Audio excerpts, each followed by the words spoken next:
Welcome back to Film Recall. I hope you had an awesome New Year's Day. It's January. January is usually not the best month for movies. I'm still hoping that we get a horror movie that comes out in January that actually turns out good.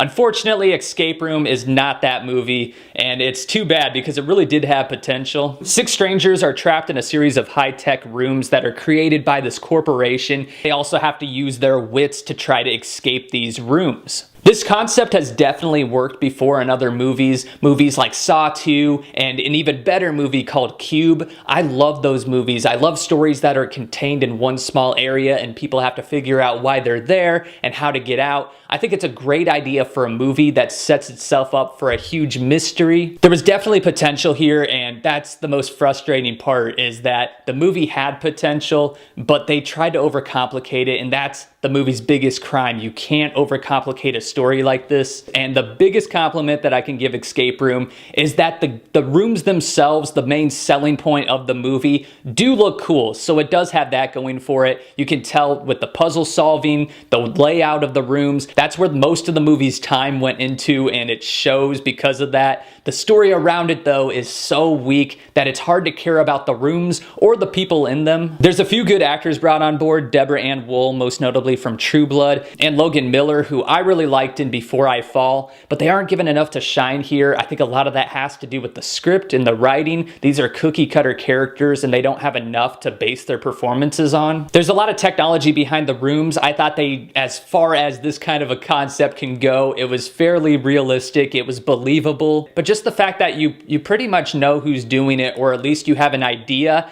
and the fact that it's just rooms filled with technology, it really took me out of the story. It wasn't nearly as threatening to me as something like a small concrete room that you can't see out of and you don't know who's behind it, and it's just one person pulling the strings rather than a whole corporation. So if you're looking for a horror movie, which is what the trailers made it look like, this is not that. It's not a scary movie at all. It's more like The Maze Runner. It's basically an edgier version of The Maze Runner, but The Maze Runner did a way better job involving me into the mystery. I don't want to say the movie is completely bad. There are a couple good sequences along the way. The first half is much better than the second half.